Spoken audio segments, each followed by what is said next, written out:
2026 വിഷു വർഷഫലം അത്തം നക്ഷത്രക്കാർക്ക് 2026 ജീവിതത്തിൽ നമ്മൾ ഇന്നേ വരെ അനുഭവിച്ചു പോന്നിരുന്ന കുറേ ബുദ്ധിമുട്ടുകളും കുറേ പ്രശ്നങ്ങളും ഒക്കെ ഉണ്ടായിരുന്നു.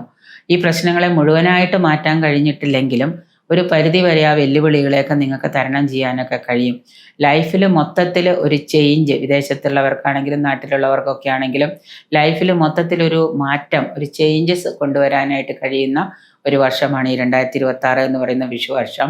വരുമാനമൊക്കെ വർദ്ധിക്കാനുള്ള മാർഗങ്ങളൊക്കെ നിങ്ങളുടെ മുന്നിൽ തുറന്നു വരും. നമ്മളത് കണ്ടെത്തി അതിനുവേണ്ടി സമയം ചെലവഴിച്ച് അത് നല്ല രീതിയിൽ കൊണ്ടുപോയാൽ മതി. ബന്ധങ്ങളും സൗഹൃദങ്ങളും ഒക്കെ ശക്തമാകുന്നതാണ്. പുതിയ പുതിയ ബന്ധങ്ങളൊക്കെ ഉടലെടുക്കാം. പുതിയ ബന്ധങ്ങളും സൗഹൃദങ്ങളൊക്കെ ഉടലെടുക്കുന്നുണ്ട്. ഇതുമൂലം പല പ്രവർത്തന രംഗത്തും സുഹൃത്തുക്കളുടെ സഹായം കൊണ്ട് നമുക്ക് പലതും ചെയ്തു തീർക്കാനൊക്കെ ആയിട്ട് കഴിയുന്നതാണ്. സാമ്പത്തിക രംഗം, തൊഴിൽ രംഗമൊക്കെ പുതിയ ഉണർവുണ്ടാകുന്ന ഒരു വർഷമാണ്. തൊഴിൽ അന്വേഷിക്കുന്നവരും തൊഴിലവസരങ്ങൾ ഉണ്ടാകുന്ന രീതിയിൽ നിങ്ങളുടെ മുന്നിൽ തന്നെ പല അവസരങ്ങളും തുറന്നു വരും. അത് കണ്ടെത്തി പുതിയ തൊഴിലവസരങ്ങൾ നിങ്ങൾ തന്നെ സ്വയം സൃഷ്ടിക്കാം.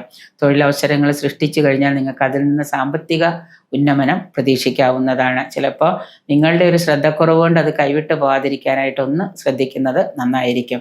സാമ്പത്തിക സ്ഥിരത കൈവരിക്കാൻ കഴിയുന്ന വർഷമാണ്. പ്രണയബന്ധങ്ങളിലൊക്കെ പോസിറ്റീവ് ചേഞ്ചസും ഒക്കെ ഇതുവരെ വഴക്കിട്ട് മാറി നിന്നിരുന്ന പ്രണയകർത്താക്കളൊക്കെ പോസിറ്റീവായിട്ടുള്ള തീരുമാനങ്ങളൊക്കെ എടുക്കുകയും ഒരു പോസിറ്റീവ് ചേഞ്ചസ് ഒക്കെ നിങ്ങൾക്ക് കൊണ്ടുവരാൻ കഴിയും. കുടുംബത്തിലെ സമാധാനവും സ്നേഹവും ഒക്കെ കൈവരിക്കാൻ കഴിയുന്നതാണ്.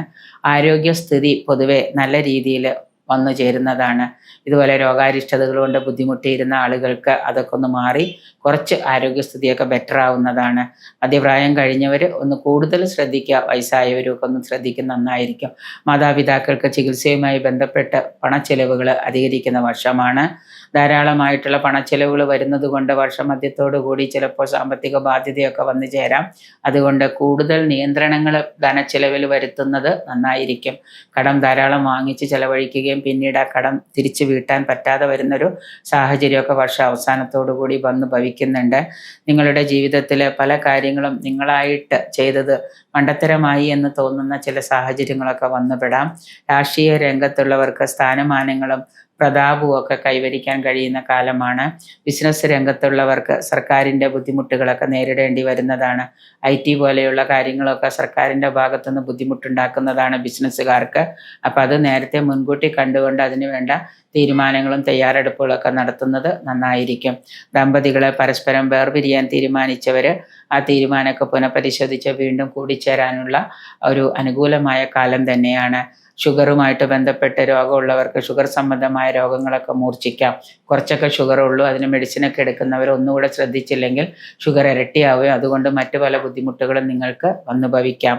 യുവജനങ്ങളുടെ വിവാഹാദി മംഗളകർമ്മങ്ങളും ഒക്കെ നടക്കുന്നതാണ്.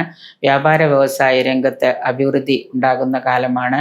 ഹനുമാന് വെറ്റിലമാല ചാർത്തുന്നതും ഹനുമാൻ ചാലീസ് പാരായണം ചെയ്യുന്നതും കുങ്കുമാർച്ചന നടത്തുന്നതും ആഴ്ചയിൽ ഏതെങ്കിലും ചൊവ്വാഴ്ചയോ ശനിയാഴ്ചയോ പോലെയുള്ള ദിവസങ്ങൾ ഹനുമത് വ്രതം എടുക്കുന്നതും ഒക്കെ കൂടുതൽ ഗുണഫലങ്ങൾക്ക് ഉത്തമമാണ്.